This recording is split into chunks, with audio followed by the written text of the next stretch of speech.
Hey, this is George, Hey, this is Fred. and this is Real Talk with George and Fraser. How's it going, brother? What's up, brother? Everything good? What about you? Uh-oh. Uh-oh. Every time I see you dancing, man, I know we've been killing it with these guests. And we definitely have a good one today. Oh man, we got a beautiful one today. She's a beautiful person. We gonna tell you, she's a beautiful person. I'm gonna tell you. All right. So before we butcher the bio, let's just bring her in, Mrs. Louise Mitchell. Welcome to Real Talk. Hello. I'm not dancing. I'm not dancing. Oh, How are you? Welcome to the show. Thanks for being here. Thank you so much. It's really good. And it was great. I met Fraser earlier, and it's fabulous to be here. Thank you. appreciate it. All right. So do us a favor and tell the listeners and fans a little bit about your bio and background. A little bit about my bio, my background. I'm probably double your age, and as a starting point. And so do you want to know about me as a person or me as a working person? Both. A little bit of both. Okay. So I'm in beautiful Cape Town where it is really hot. It's been really hot yesterday and today. So I've swum both days and it's been absolutely gorgeous. And you can't see, but behind me is a very old etching of the Table Mountain, which is our local wonder of the world and wonder of Cape Town. And yeah, so it's a real privilege to live here. It really is. And I'm hoping one day you're going to come and visit South Africa. Definitely. I've actually visited South Africa. I was in Johannesburg. I stayed in Sandton. Oh, okay. You clever man. Yeah. Fraser's impressed. So you stayed in Sandton. It's not the same. I mean, it's the same at all. Maybe Chicago and San Francisco or Los Angeles. Yes, yeah? Absolutely. Yeah. Okay. So I've only been to the States once, but I absolutely loved my time in New York. I know neither of you is in New York. You did Jersey. New Jersey. Oh yeah. New Jersey. Yes, New Jersey. Fabulous. Fraser's in Miami, so we definitely know what you're talking about between inland and beach weather. Exactly. I've been to Miami. Did the whole thing. That enormous slide at SeaWorld. Yeah. That one. Your bathing costume stays at the top and you land up at the bottom. That one, I've done it. Yeah. Awesome. So so I'm a Cape Town girl, and I went to a university close by, 45 minutes close by, a lovely small university town. I also went to a university in another province, we call them, in South Africa. And so I've done 2 universities, and I have taught at our local university, which is 7 minutes away if you're running late. If you're on time, it's about 15 minutes away. But I tell you, 7 minutes, it can be done. So I've taught there as well in the engineering faculty. I taught professional communication to engineers. Don't try it. It's really hard work. Oh, I believe it. Who can believe it? But I loved it. And I just loved the guys in the class. And I'll tell you, one day, this guy arrived in my class. I had small classes because they were tutorial groups, because it was communication that we were doing. And I had this one guy arrive at my class, and I am not exaggerating. He arrived with a full loaf of sliced bread. And about halfway through the class, he put it down on the desk in front of him, and he pulled out a family-size peanut butter. It was enormous. I've never bought one of those. It's so big. Bought out this massive peanut butter and made himself a sandwich in the middle of my class. Interesting. I didn't mind at all. But I have to say, a notice went around the faculty shortly after that saying, please don't allow students to eat in your class. So I think another student must have complained. I don't blame him. If he didn't share, I don't blame him. Exactly. You got to share that. I know, it was delicious looking. Anyway, knife out, buttered his bread, he did the whole bit. Nice. Wow. Bringing lunch to class. Yeah, yeah. So I have lived pretty close in a small geographical area most of the time. We did a little bit of time in Santon, as you did, George. And yeah, just 2.5 years we did in Santon. It's a sort of a rite of passage to go to the big city and then to come back where you want to bring your kids up. And Right. for years, I was in business publishing. I was editor of an annual business publication that was published by a group that was owned by IHS, and it's got a new name, but it's listed on the NASDAQ, or it certainly used to be listed on the NASDAQ. It's something like IHS Metric or IHS something. And if you know anything about engineering, they used to publish Jane's Engineering. Yeah. So it's that group. They were listed on the NASDAQ, but I resigned from them after decades with them and went on my own in 2008. And that's when I started teaching part-time at the University of Cape Town in professional communication. But I used my writing and my training, my teaching, and my public speaking, which I developed while I was teaching, because there's a big difference between somebody who's lecturing or teaching and somebody who's speaking in public. It's a huge difference. And yeah, so I developed that while I was teaching. And do you want to know more? Is this the end of the call? Well, no, actually, I think you're leading into how you got into pitching and presentation. Yes, yes. So yeah, see, I'm paying attention. Okay. You're eyeballing me, I can see. Okay, so then I realized that, in fact, I possibly shouldn't be saying this live on air, but I do know for a fact that we had an investor come into my classroom and offer one of my groups investment for their new venture that they were planning. And it was part of the curriculum that they had to plan this new venture and pitch it to venture capitalists. And so it wasn't really a real thing, but there had been real businesses started within the classroom environment that had got left afterwards. And I had a chap in my class with me, and he offered my one team investment in the university environment, where it was just for exam purposes, and investment was not expected at all. It was a case of, did he speak nicely? Did he stand up straight? Were his slides good? And this chap actually offered them investment. They didn't take it up. They said to me, "We've got exams in 3 weeks. We can't do this." So they let it roll. They didn't do it. But in that process of training students to pitch for investment, I realized that I had a bit of a skill there.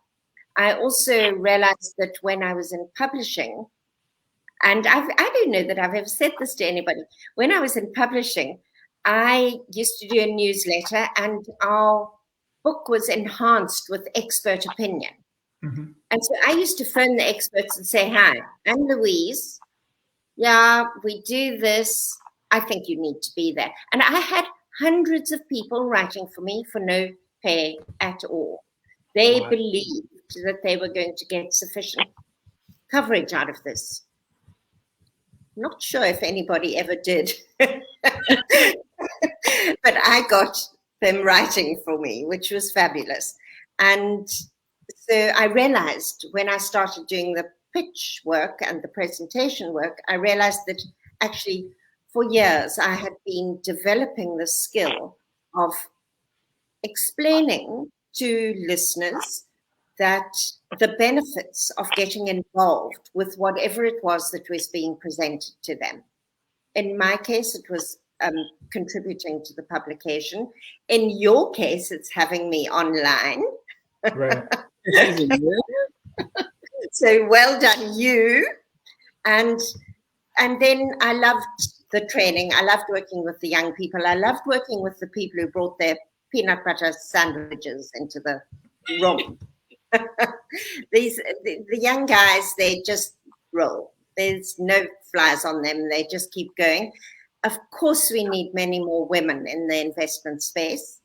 We need many more people from a marginalized background in the investment, being invested in. And so that's really where my work largely is. The most I've worked with is $100 million.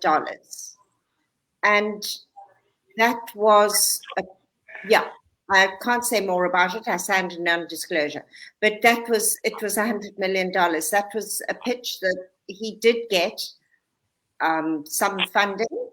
I don't know how much he got. I just know that he did get some funding, but it was all very private. Nice. So I have a list of questions. Being a business person, as well, phrases as well, and we love having experts like yourself on the phone. Absolutely, please. It's 9 o'clock at night here. So getting a little nightcap before you go to bed. I appreciate it. All right. Long time to bedtime. You know absolutely. What it's like when you work with startups? Oh, yeah. I've been a startup myself a couple of times.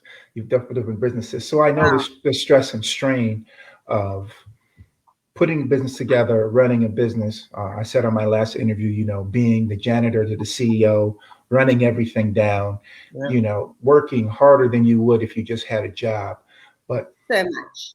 The issue that a lot of new investors and new business developers really don't understand is the attention to detail. You know what I mean? Like, for instance, some will skip on a business plan and won't do a full plan. They'll just do an outline, or they'll make up numbers based on industry standards as opposed to putting numbers together that are in their particular niche that sets them apart. And to your point, presentation and pitching. I honestly hate sales. I can't stand it. I can't stand talking to people. But I got over it because my first job out of high school was selling digital copiers. We changed over, I'm from college. We changed over from analog copiers to digital copiers. So it literally forced me to go in front of people and pitch these new machines in order to work and survive and support my new wife. So that's how I got out of my fear of sales and business pitching and presentation and cold calling. But what are some of the things that you're seeing in this digital age right now? Because all of a sudden you can throw a pitch with a cell phone, and a lot of times it's accepted. A lot of times it's not, because that's the easiest way to get something done as opposed to doing it face to face. Yeah. So that's a big question. It's so much more than just what are people doing, and what are people doing in the digital age. Myself, in terms of training, I've been training online like this since 2016. And so that's a bit longer than since Zoom did this with their hockey, And because people were online, it was easy. It was the way to do it. But obviously, most of my training was happening live. And if you are a startup, I really think you've got to be sensitive to who your audience is. And just you said, you learned to pitch, you learned to present because you had no option. This was your job. And if you are a startup and you're a startup CEO, you've got to lead the pack, and you've got to be prepared to do it any way that is available to you at any time. And one of my nuggets, which people just don't seem to want to go with, we're so used to just taking the computer out, typing because we can. We've got PowerPoint, so we start with the slide deck. But really, it's about conversation. It's always going to be about conversation. If it isn't about conversation today, because some investor who wants to fob you off says, send me your deck. If it isn't about conversation today, it's going to be about conversation tomorrow. Right. So for that reason, start with the conversation. Don't start with the deck. Gotcha. Right. Absolutely. Be ready to have that conversation in the lift with Soros or whoever it might be that you're falling over in the lift. Right. If you do, phone me. That is Right. true. You're right. You're right about that one. Yeah. But it can happen. And you don't want to be going. Just hold on a moment. I'm just going off to go and fetch my laptop because it's got my memory in it. I can't remember anything about my laptop. So you want to be able to give them a sentence that just shows the difference that you're going to be making to both your target market and the investor's bottom line. And you need to carry that with you wherever you are, because that's your nugget pitch, really. So in this modern day and age, nothing changes. It doesn't matter whether you are in a lift in COVID behind a mask, or whether you are like we are now, or, walking on a pathway, walking through the middle of Central Park, or wherever you are. You've got to have that sentence or two available to you, and it's got to flow like molten gold. Yeah. Oh, yeah. Absolutely. I mean, I couldn't agree more. People don't understand some of the most obscure but most influential business deals have been done with a handshake and, oh, I just ran into Warren Buffett, or, oh, I just ran into Bill Gates, or, oh, I saw this particular person. And you're right. It's just one or two sentences and that catches their attention, and they go, wait, hold on. You need to talk to so-and-so in development, or I have somebody here that you need to speak to. Why? Because the biggest thing that a lot of businesses and companies, they understand it now in the tech age, but what back in the day they didn't understand was those businesses are looking to grow as well too. So it's easier for them to pitch somebody on a business idea or buy a business that has a particular thing that they need done, instead of them building that business unit from scratch. You know what I mean? Exactly. Yeah, you're so right. And it's a ripple effect in every direction. So it might be a ripple effect up the line to the corporates, to the investors that way. It's a ripple effect down the line to the customers, out into different geographical areas, out into different industries. There are all sorts of potential ripple effects, and be prepared for that. Right, right. But you know what? Is that it's scary. It's always scary. People think, the other day, I do these 15-minute office hours things. And the other day, this chap joined my 15 minutes, 3 minutes into the 15 minutes. He was left with 12. And you don't do that because it's really scary. And he was preparing his 60-second pitch. And I spent 12 minutes with him. And at the end, he just laughed his head off. He said, I can't believe this. I've been trying to do this for weeks. Right. He walked out with his pitch. And really what he took was his own value. Never underestimate your own value, the impact you're going to make. And if you keep your aha moment with you all the time, that time you said, hey, imagine if we had a video on a computer screen. Right. We could talk to each other across the world. Hey, that's incredible. Let's see if we can do this. That aha moment. Yeah. Hey, we've got a video screen that we can talk to people across the world. Becomes your pitch. Exactly. Right. That's so true. Like me, I started sales. Funny thing, I started sales young. So I started selling shoes, whatever. And one day I started selling on Sidewalk perfume, right? They didn't tell me what it was. They told me, oh, just start sell pitches, just go out and sell stuff. Like, what the hell? I can sell anything. Why don't care? But I found myself so nervous to sit in front of somebody and say, you want to buy this? And you're like, you don't know nothing about the product. You're just saying, it's perfume. It smells real good. So that didn't work at all for me. So that didn't make it all. So what I did learn was that I'm a conversationalist. I like to talk. So what I started doing, I started talking to the customer. I didn't talk to him as a salesman. Talk to the person. I forgot to sell. He said, you know what? What do you got over there in the box? Oh, I'm selling some perfume, man. Oh, you selling perfume? What you got over there? Oh, I got this, the toothbrush, whatever I did. But you know what? I'm not pitching no more. He's pitching for me. Right. So I reversed it back around. he actually started pitching to me and said, "So what's that? What's that?" And I tell him what it is. What's that? What's that? He says, "I'll take 4 of those, please." I'm like, there you go.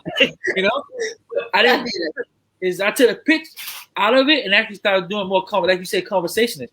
I started building a relationship with the customer, building a core with the customer. So I don't make the customer a customer. He may be a customer, but to me, he's not treated as a customer. That's one method I learned by trial and failure. A lot of failure. and what I never got over though is speaking in front of people, especially when it comes down to pitching to like groups. That part there, I learned. I did one thing. I was scared out of my wits. I did one speech, and when I mean I had so many jitters in my stomach, it was unbelievable. Right. Palms, hair sweating. I'm like, I didn't know hair could sweat so much. I'm like, see? And then you say something like, are they liking it? Are they engaged in it? Or are they even understanding what I'm saying? Are they getting the message through? I think that's part of one of the reasons why some people don't like it, because they can't understand how to get the message across. So my question is, how do you get a person to get in the right mindset to be able to actually pitch something, knowing their weaknesses and not understanding their strength? Right. Okay, that's a very good question, because I do think we need to understand our strengths first. I think one needs to work on that, is understand your own value, that you can bring your business, whatever it might be, really look at what your strength is. And if you've got your aha moment, you're applying all that in one package. But calming those nerves, I hate public speaking.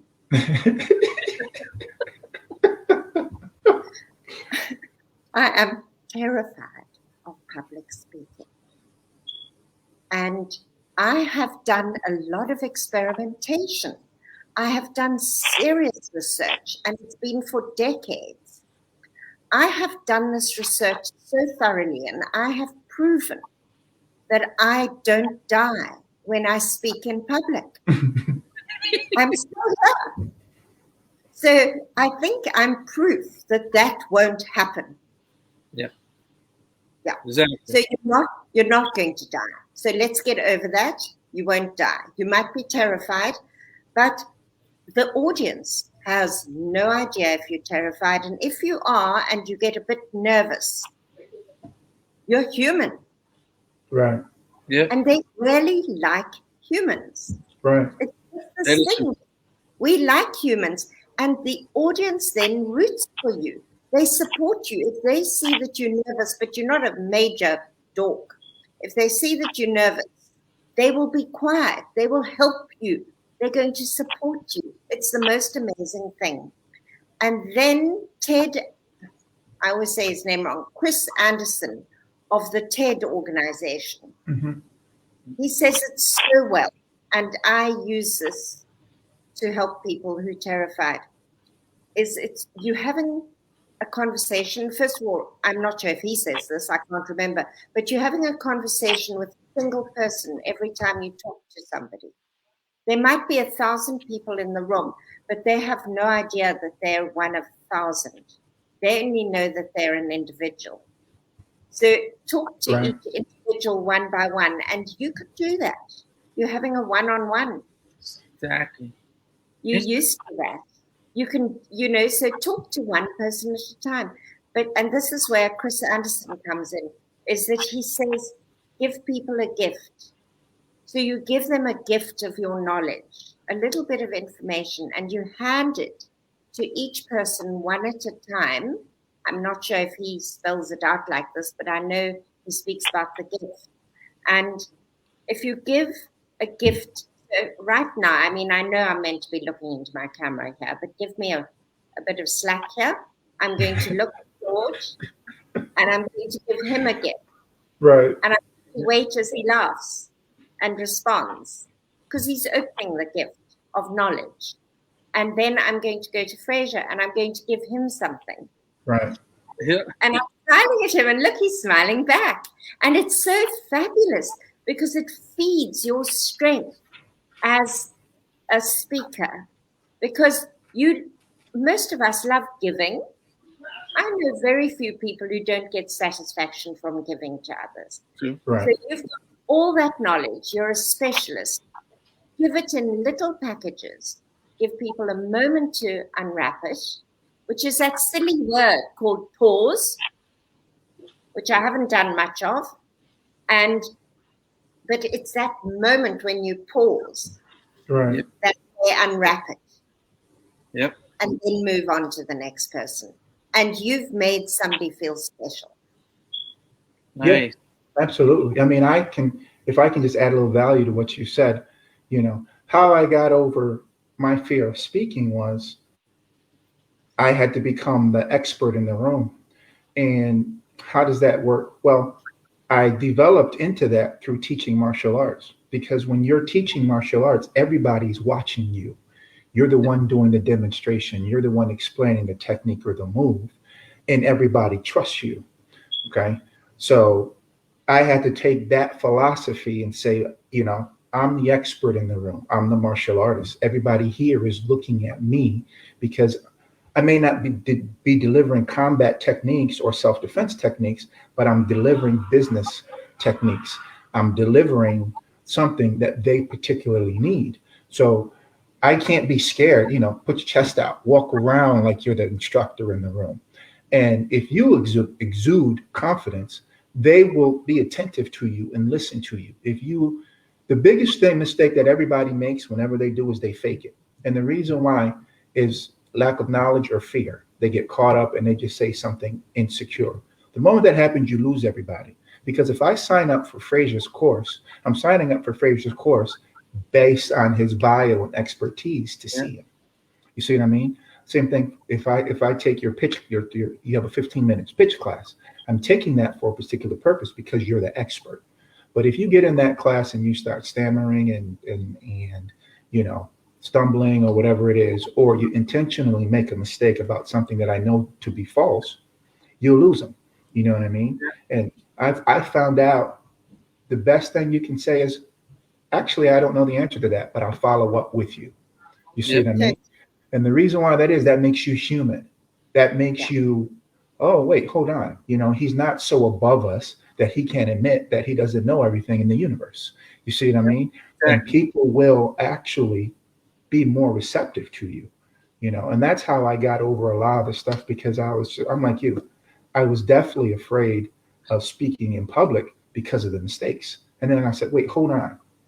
Psychologically, I'm the martial arts instructor. I'm probably the only person in the room that can save anybody if something kicks off. You know what I mean? So what do I have to be afraid of, when I'm sitting here talking about business? Business is, pretty black or white. There's really no gray area in business. Either yes, we're going to do it, or no, we're not. And if you get a maybe, you might be lucky, but sometimes that maybe, in my experience, a lot of times turns to no. You know what I mean? Spoke to a partner. He doesn't think your ideal is vetted enough. We'll take a pass on this one. No problems. You just keep moving on to the next one. There's going to be lots of passing, absolutely. And if your knowledge is good, if what you're sharing is good, always go back to the drawing board. There's no harm in trying to improve. And actually, that's an interesting point. Now that I say that, there have been many occasions where I have given the same training course, the same webinar, the same whatever speech or something a few times in a row. And as obviously with the first time, I worked jolly hard to make sure that I'm giving good information, because it's about knowledge and information and sharing and caring. Right. Exactly. Yeah. And second time round, so the first time I did this, the second time around, I thought, wow, it was such a success first time around, I can wing this. Fail. And now I've discovered that second time round, you've got to completely start at the beginning, because so much of it is not facts on paper. It's your heart's got to be in it. You've got to want to give. Exactly. And if you consider it only facts on paper, you won't deliver the content with the same passion and intention to help others.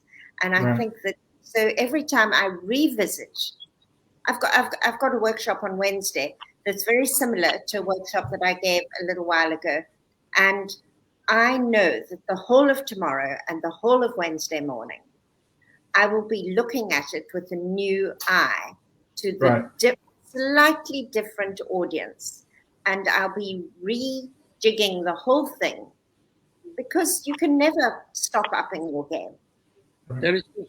Absolutely. That is so true. I totally agree, because I got on mine when I started coaching. And you'd think you're a big guy, you're going on, these kids, man, it's be easy to do. It's be easy to talk to them. That's the hardest thing to do, man. The kid like, what you say? Huh? Oh, he's the mom, huh? They can't get their attention span for nothing. They're like, hey, you come here, look at them. Huh? What's that, coach? No, I'm gonna do it here, coach. So, and then you have to find a way to get their attention, grab their attention, and keep their attention. That's right. You gotta find method inside of a method, then another method. That method, you gotta do it all over again. And keep improving it. Exactly. And then the best thing I tell you, both of you guys points on saying, once you build the confidence and they see your knowledge is there and they can implement it and see that it works, they'll start to trust you. A faithful opinion, a client for life. They will eat everything you say up. So you say, coach, do this, go that way, run that way. Got you, coach. Be back. Is that coach? Do that again? I mean, and I did that same philosophy through life. I did it through my businesses. Did it through real estate. Like when I first did real estate, I was doing God, get into it. I did pretty well. I wasn't great. And I met George. George tell you. And I met George. I preached to George. That's how good it was. I'm trying to preach to George about it. So, hey, it didn't go very well. But he saw the value in what I was saying. He said, I'm going to give him a chance. Let me look. Send me the numbers. One thing, I am a number guy. He can tell you I'm a number guy. I will break the number down to a point you can see. Like, wait, that could work, but he ain't do this. You got to get this way. If he ain't get this way, don't go for it. Just walk away from it. And I think that's value. That's, what I like about that, Fraser, is one of the things that investors always say is you've got to be teachable as a startup. Exactly. The founders have to be prepared to take the information on board and use it in the way they know best. And then the investors have to deliver the information or the criticism or the suggestion or whatever it must be to the founders who are willing to absorb it. But then the investors must let the founders apply that information because they know their customers. Right. Exactly. So I want to transition a little bit from the pitch to the money. Fraser, I always tell you I'm the first one to talk about the money because I'm a do you want a quote? Should I send you a quote? Well, let's get to the question first. What are you seeing investors leaning towards more with the pandemic and values in the United States down, interest rates down, stock market down across the board? Do you feel like investors now are investing more internationally, or are they investing more at home? That's the first thing. And second thing, are you seeing more of sole proprietors, solo entrepreneurs, so to speak, investors as with just one person being, doing the business? Are you seeing more of that coming for pitch advice, or are you seeing more corporate? Like you were saying, I know you were part of $100 million project. Are you seeing more of people saying, okay, look, I just want to start my hedging business, or I just want to start my pool cleaning business? Or are you saying, no, I want to build an app that does X, Y, and Z and start a tech company? What are you seeing in your space right now? I am seeing a lot of medical startups. Okay. And I'm seeing investors interested in medical startups as well. I've worked on about 3 or 4 medical startups just in the last week. So that's unusual. And it wasn't as though it was a medical accelerator or anything like that. They just came at me from wherever. So medical startups, and then investors, I'm talking very much from a geographical perspective. So I'm probably not the best person to speak to, but we are seeing a lot of individual founders starting out and then wanting to go out and gather partners and develop their teams. The circumstances have made it that people have lost jobs. They are developing innovations. They are being forced to be innovative in the, what do you say in America? Innovative or innovative? Innovations, but we know what you're saying. I'll spell it. We got you over here. I can spell it. I could write it and hold it up on a placard. No. So, yeah, they're being creative. Yeah. People are being forced into being creative, and nobody's as creative as the human being who has to fight for survival. Exactly. And what I have noticed, and I know I met you guys on Clubhouse, and I have noticed, to my surprise, that quite a number of venture capitalists, investors have considered me a reason, somebody to follow, for the simple reason that I might lead them to creative startups. And I am in South Africa, so it means that the African continent is definitely in people's line of sight, Right. which is fabulous. It's what I want to see. From my perspective in South Africa, our rand is weak. I'd love to get American, European, British work. I have had some, but not nearly enough. Our rand is weak. There's limited funding here. So my take on this, which is probably everybody else's take as well, nothing unusual, is that our borders were closed, but our borders opened. We are borderless. Right. Yeah. So we might not be able to fly in a plane, but we are flying. And in terms of the last almost 12 months, I've had more work than I've ever had before. Right. Oh, wow. And yeah, that just means that there are innovators out there, accelerator programs, not so much in South Africa because of a shortage of funding, nothing else. The will is there. But accelerator programs in the States, certainly, and in Europe, to my knowledge, are spending more and more on communication. Yeah, exactly. I noticed that too. I've noticed, I see several people now going into more of the tech side of it and more innovation side of it. Then they blend it with the medical, and a lot of them are coming out young, like young individuals, not really older guys who've been around. These are young engineers just come out of college, who's coming out and try actually giving back. I know now the word now is give back now. Or pay it forward. Those two terms, yes. Exactly. So, and I think how you notice that you think it'd be better for the next few years as the younger they are to come in and be more innovative versus the older way where people just decide gonna go. This is where it's gonna stay. I don't like change. I know some places don't like change. There's some places Africa don't like change and gonna stay the way they want to stay. They don't want to, like Cape Town, one of a few places that actually innovating and evolving into bigger and better. You know, other places like Liberia, other places now starting to get on the bandwagon, but trying to with investors and stuff like that, whatever. Like, have you ever seen more people from different parts of Africa come to you and ask you, how can I be more innovative? Teach me how to be more innovative to get pitches and deals, to get money into Africa.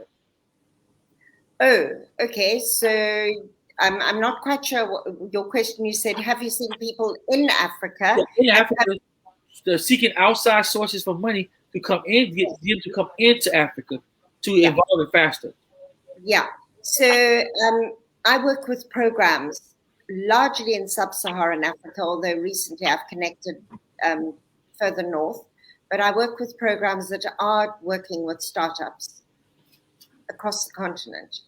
And so, yes, we have, my personal experience right here in physical sense has been South Africa, but I have many colleagues who have worked in many countries across Africa, and I have done so using the internet only. I haven't got on a plane, whereas I have colleagues who fly all over the place, gathering startups all over the continent.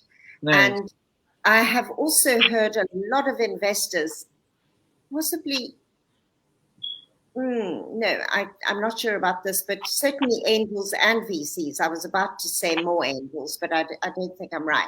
But I can't tell you the answer.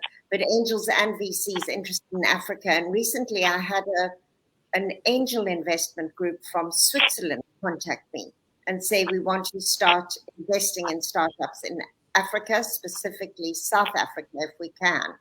So, yeah, there's definitely an exchange of finance happening. We have difficult exchange control laws here. So a lot of startups register their companies outside of South Africa, but every country in Africa has a completely different package of legislation.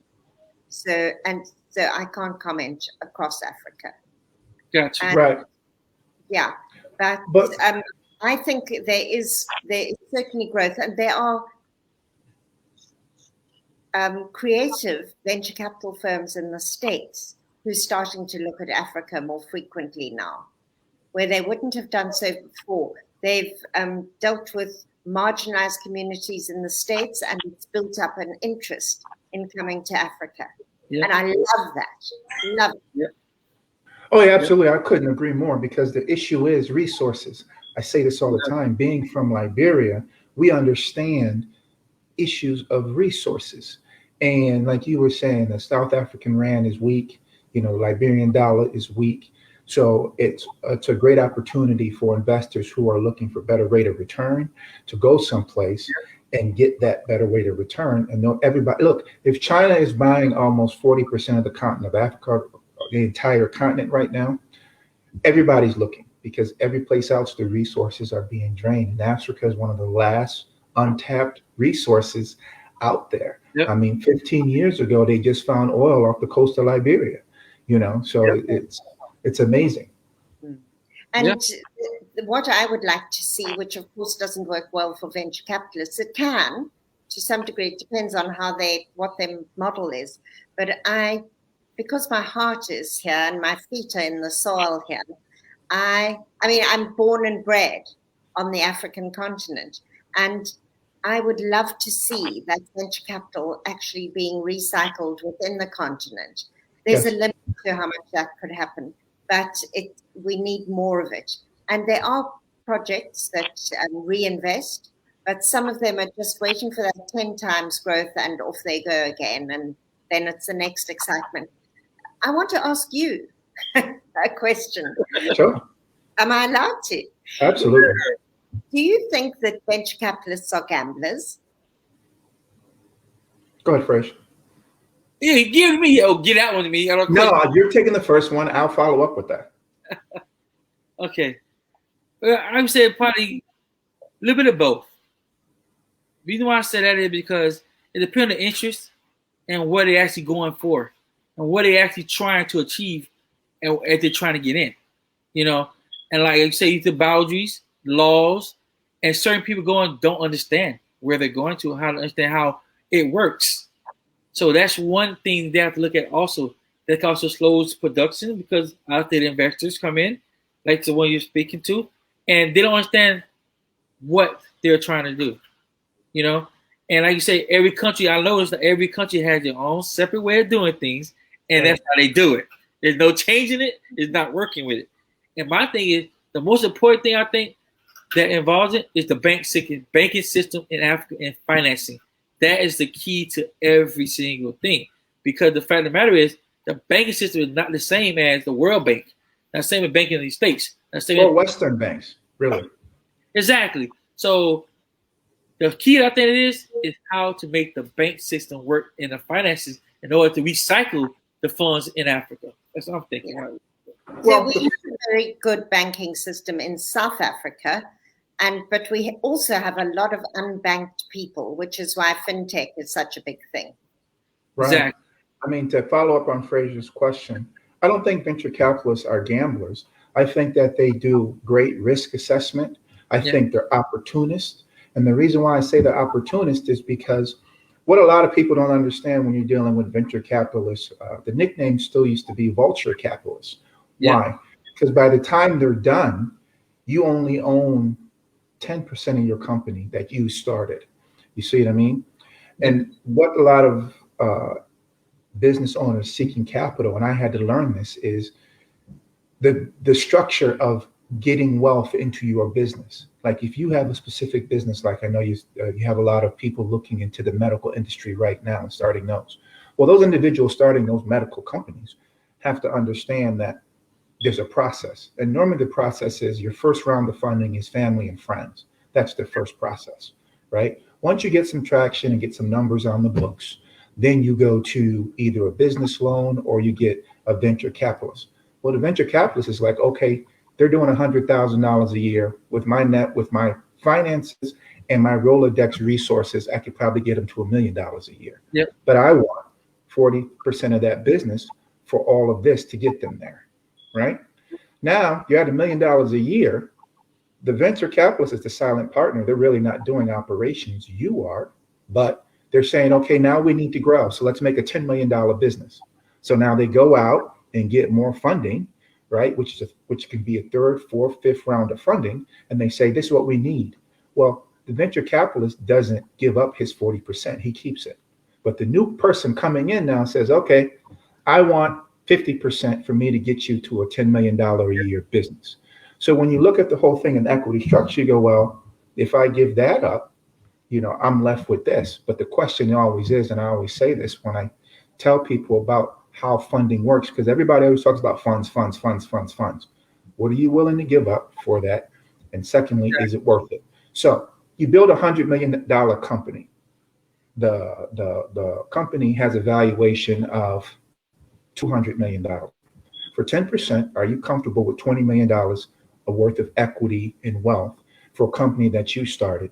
Or are you upset that you're giving away $180 million of that equity and that wealth? Those are decisions that you have to make when you're dealing with things and looking at scaling. The biggest problem that a lot of business owners have is the fact that they have the beginning, they have the middle, but they don't have the end. And the end is, when it comes to business plans, is your exit strategy. What's your exit strategy? Do you want to run this business for 20 years or do you want to retire? And if you want to retire, how are you going to back out of this? You see what I mean? To either take a big payout or take a little sunset clause and let the board elect a new president and CEO to run the company once the company has been going. And that's the biggest failure that I see a lot of business people nationally and internationally make. True. Sure.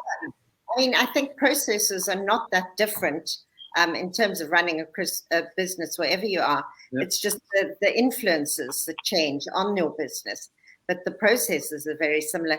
And George, as you were saying, that you have your shareholding diluted the whole time, but it might be a dilution in percentage, but a growth in value. Right. So you have to have the confidence to take a smaller percentage because it'll give you traction much faster and much bigger and increase your growth. Absolutely. I call it, if I was going to call it 90, my teacher called it 90-10%. And what he said was, you give up 90 to make your 10% grow even faster. Right. You might think if you 10% 100 million is not that bad if you think about it, right? But if you work it around, that little bit can get you to start another company somewhere else. You start going somewhere else. So you just needed to get that start so have somebody big name to back you and use that leverage to get other investors with not coming with the exact amount. You actually leverage them out more now because of that first deal. Absolutely. So you get a book. And that's exactly goes to that vision that George was talking about as well. Yep. But George, you said something else about the risk, judging the risk. And that's something that I do when I'm preparing people to pitch, not judging the risk as much as ticking boxes. We look at every single aspect of their business. I'm not a business advisor, so I can't look at it from that perspective, but I gather information from them about every single part of their business. You mentioned a business plan, so it could be in a business plan. And we look at every part, and if I say to them, what's your rollout plan? They say, we're going to oh, we'll take Facebook ads from June this year. Right. And I go away, come back again. And I have to really hear credible information from them that proves that they've done research, that shows that they know their numbers, that shows that they can put it forward to an investor with credibility and confidence. Because if I don't do this checking on them when they get in front of the investor, their pitch won't work. Absolutely. And yes, I can help them with the communication side, but I'm not going to get them to tell a story that doesn't check boxes. Absolutely. So wrapping up, I appreciate everything you said. It's been valuable to me. What are some tips that you have for new business owners? Like, I'm starting a business tomorrow. What are some tips that you would have for me? Go get a job.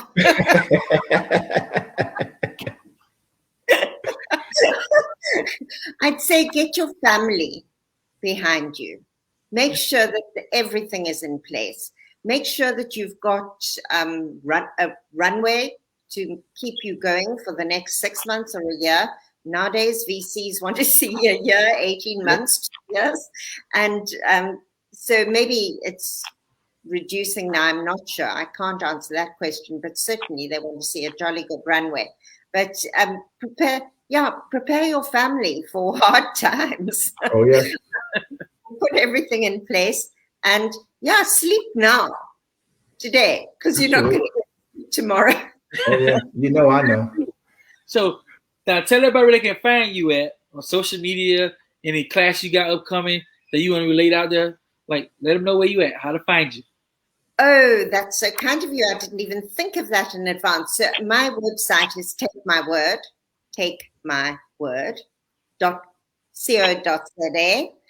And you can get hold of me there. And guess what? I'm Louise at takemyword.co.za. I have a 1:30 Greenwich Mean Time every Thursday. I'm on Clubhouse. Yeah, and we'll see you there. And this Thursday, we are talking about knowing what stage you're at with your funding. You've been bootstrapping, you're panicking. Mm-hmm. So what do you do now? And I've got a couple of experts who'll come on with me, and they'll be able to advise people whether it's friends and family or go for a loan or whatever it might be that you're looking for. So it's that panic stage, bootstrapping, and the straps are getting a bit short. So that's this Thursday at 1:30 Greenwich Mean Time. And so I think just get hold of me there. I am on Instagram and Twitter. It's Take My Word CT for Cape Town. And that's about it. Wow. We definitely appreciate you being on the show and taking time out. I think it's almost 10 o'clock where you are now. I have to thank you, and especially dealing with somebody who said, I have no idea. I've never done Facebook Live before. And I've done Instagram Live. It was like a military maneuver around here. But this one is here. You've made it so much. Both of you. It's been fabulous. Greatly appreciate it, and we would definitely love to have you again. Exactly. That's very kind of you. And I think we're going to meet on Clubhouse again. Oh, definitely. Oh, yeah. We're family. Yeah. We're a family. Absolutely. Thank you so much. Good night. Thank you. Bye. Wow, amazing. Great show. I told you we got gems. We always have gems. We always got gems. Yo, check this out. We got other great guests. Y'all need to stay tuned. Definitely. Okay. Hey, this was George. Hey, this is Fraser. And that was Real Talk with George and Fraser. We'll see you guys on Thursday. Peace. Thursday. Peace.